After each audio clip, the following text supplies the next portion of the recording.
Dan kini saudara kita bergabung dengan Duta Besar Indonesia untuk Vatikan, Trias Kuncahyono. Selamat siang waktu Indonesia, Mas Trias.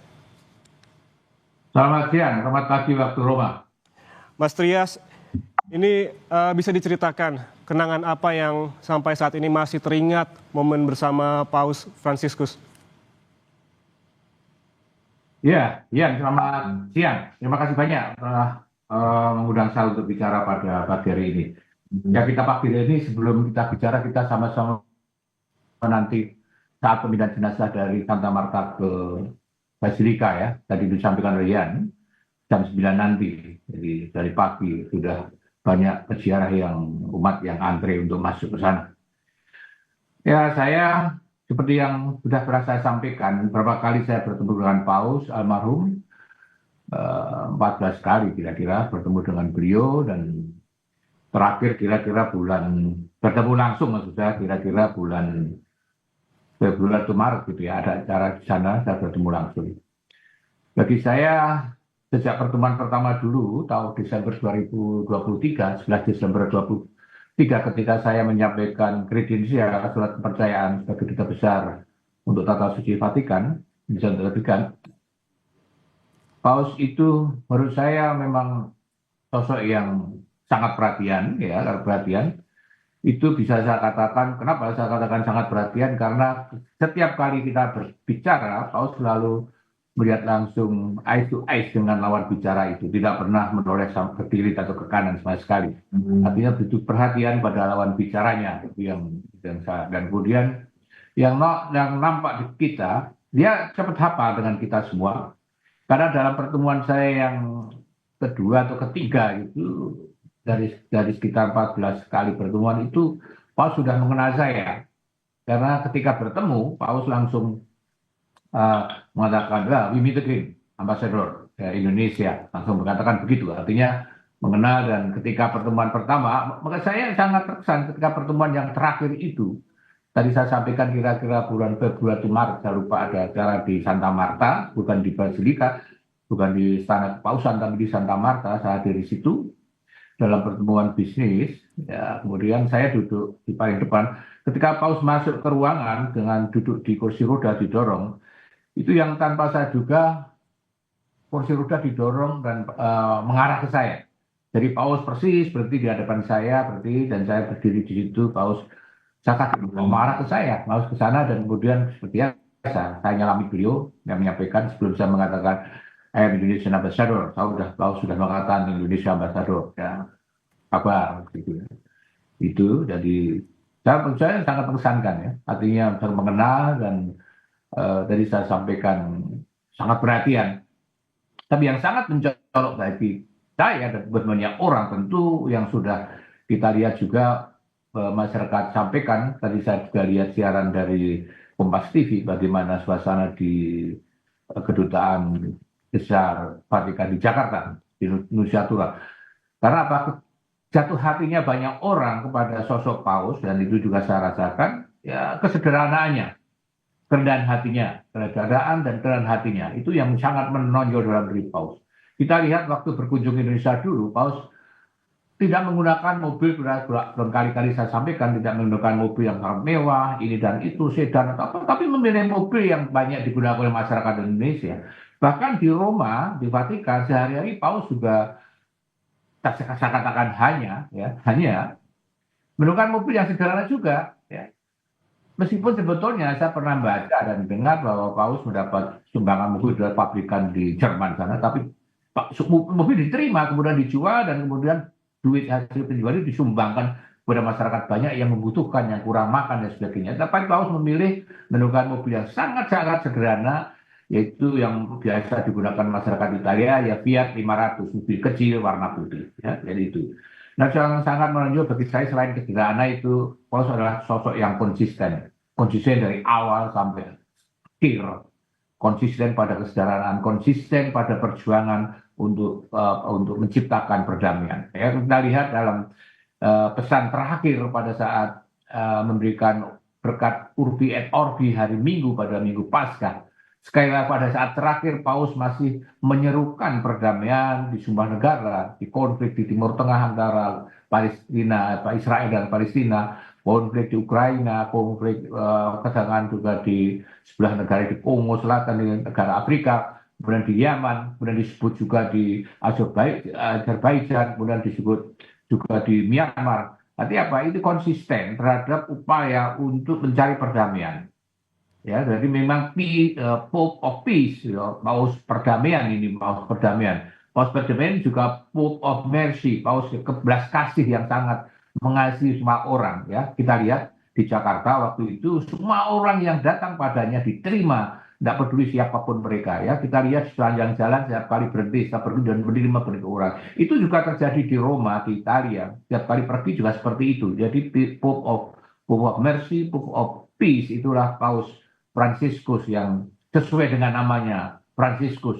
Fransiskus adalah seorang, Yesus Asisi adalah seorang orang kudus dari Asisi yang memperjuangkan kesederhanaan dan hidup dalam kesederhanaan seperti yang dilakukan oleh Paus Fransiskus dan juga pejuang kemerdekaan, perdamaian. Itu karena pada waktu Satu Fransiskus dulu pecah perang salib, kemudian mendatangi Sultan di Mesir untuk tidak usah dilanjutkan perang ini, mari kita damai saja. Meskipun usaha itu gagal, tapi itu adalah cerminan bahwa usaha Satu Fransiskus dulu untuk mengusahakan perdamaian. Dan sekarang dilakukan oleh beberapa waktu lalu sampai terakhir oleh Paus Fransiskus. Saya rasa ini catatan yang sangat penting bagi Paus Fransiskus kalau saya katakan apa yang saya kenal.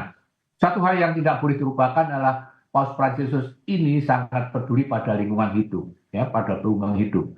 Dengan Paus mengeluarkan ensiklik yang namanya Laudato Si, itu sangat penting menurut saya.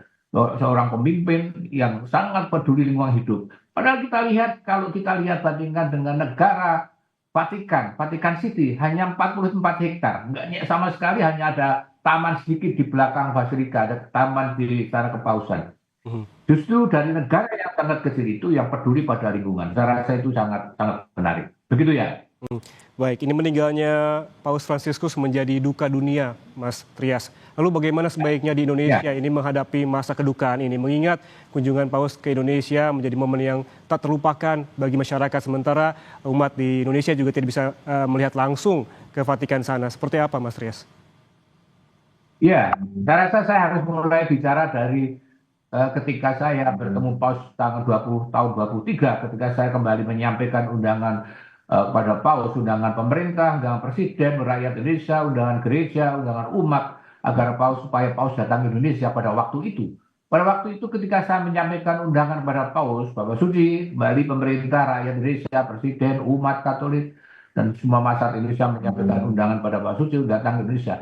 Jawabannya adalah, ya saya akan datang ke Indonesia. Tetapi satu hal yang menurut saya sangat penting kalau kaitannya dengan apa yang orang masyarakat Indonesia, adalah Paus sangat perhatian, sangat terkesan, bahkan sangat terkesan pada Pancasila dan Bhinneka Tunggal Ika. Ya, itu suatu hal. Maka saya masih ingat ketika di Indonesia, Paus juga memesankan hal itu. Di istana juga di katedral memesankan bahwa Pancasila, bahkan di Pancasila dan Bhinneka Tunggal adalah modal yang sangat penting bagi bangsa Indonesia. Nggak ada bangsa lain yang memiliki Pancasila, ya, yang berbhinneka tunggal ika seperti kita, tetapi bisa bertahankan persatuan dan kesatuan, meskipun harus kita akui di sana sini masih ada kekurangannya, tapi secara umum itu adalah tetap kita bersatu. Itu yang sangat mengesankan pada Paus.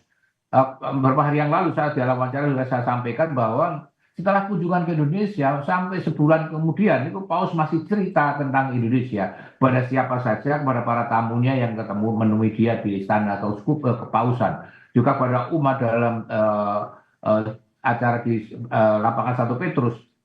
Cerita tentang Indonesia sebut-sebut lagi. Karena itu tadi saya sampaikan saking berkesannya kepada Indonesia yang memiliki Pancasila dan Bhinneka Tunggal Ika, itu tadi saya sampaikan Paus ketika melihat saya juga langsung tahu Indonesia karena sangat terkesan dengan Indonesia. Saya rasa ini yang menjadi penting bagi kita, bahwa seorang pemimpin negara lain, Paus Fransiskus, sangat memuji, sangat terkesan dengan Pancasila dan Undang-Undang dan Bhinneka Tunggal Ika. Yang bagi kita adalah tugas kita. Saya rasa ini rakyat Indonesia untuk ini seorang pemimpin negara asing pun sangat terkesan pada Pancasila. Dan kita pun berdirikan juga, kita pun harus ke sana sebetulnya yang harus diwujudkan dalam kehidupan sehari-hari ya. Banyak hal yang masih diwujudkan yang dari Pancasila itu yang sangat dikagumi Paus Fransiskus. Secara umum saya rasa masyarakat Indonesia punya tugas itu. Mas Trias, kita ingat sekali ketika pada pidato terakhir Paus, ia menyerukan terkait salah satunya gencatan senjata di jalur Gaza dan juga mengakhiri konflik di Ukraina. Lalu sebetulnya bagaimana Vatikan ke depannya harus menyikapi pesan terakhir dari Paus ini? Saya rasa Paus Fransiskus adalah pemimpin dunia yang pertama yang menyerukan gencatan senjata. Setelah serangan 7 Oktober tahun lalu, ya, 2 tahun lalu itu, Pauslah pemimpin yang pertama kali menyerukan gencatan senjata dan kemudian mengkondem serangan itu ya Israel ke Palestina. Sehingga waktu itu Israel memprotes. Dan kemudian sampai terakhir tadi yang katakan sampai kemarin pun masih menyerukan perundingan gencatan senjata karena Paus melihat bahwa perdamaian ya itu adalah kekayaan manusia. Kalau manusia adalah perdamaian, peperangan adalah kekayaan manusia, ya kan? Sehingga Paus menyerukan perdamaian. Nah, sikap tata suci Vatikan sangat jelas terhadap masa depan Palestina. Tata suci sikapnya seperti Indonesia sama yaitu mendukung two-state solution, solusi dua negara antara Israel dan Palestina. Itu yang sejak awal dari sikap dari tata suci dan itu juga sikap Indonesia. Karena itu tata suci Vatikan sangat mendukung berdirinya negara Palestina dan kita juga. Dan karena itu pula saya sampaikan Vatikan, Paus menentang ketika Amerika dan Trump menyuruhkan untuk mengeluarkan semua orang Palestina keluar dari Gaza, harus keluar itu, harus dicabut, pindah kemana-mana negara lain itu. Itu Vatikan menentangnya. Karena apa? Dengan keluar dari Gaza, menurut Imat Vatikan, saya dapat baca ini adalah mereka akan kehilangan tanahnya. Ya, bagi Vatikan, Palestina adalah tanahnya orang Gaza adalah tanah orang Palestina.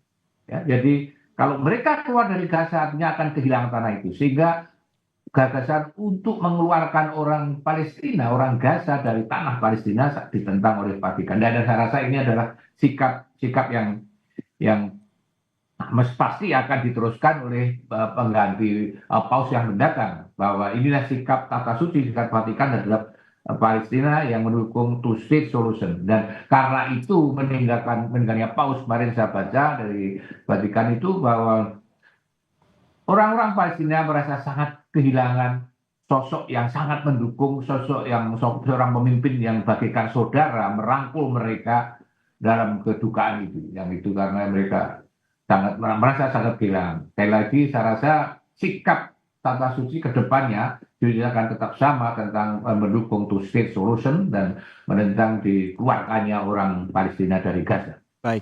Kira-kira itu. Ya, artinya perdamaian selalu digelorakan oleh Paus Fransiskus. Juga ia concern pada perdamaian yang ada di jalur Gaza. Mengingat juga kami mendapatkan informasi bahwa Paus ini hampir setiap bulan melakukan gereja di jalur Gaza untuk menanyakan bagaimana kondisi di sana. Terima kasih telah bergabung bersama kami, Duta Besar Indonesia untuk Vatikan Trias Kuncahyono. Sehat selalu.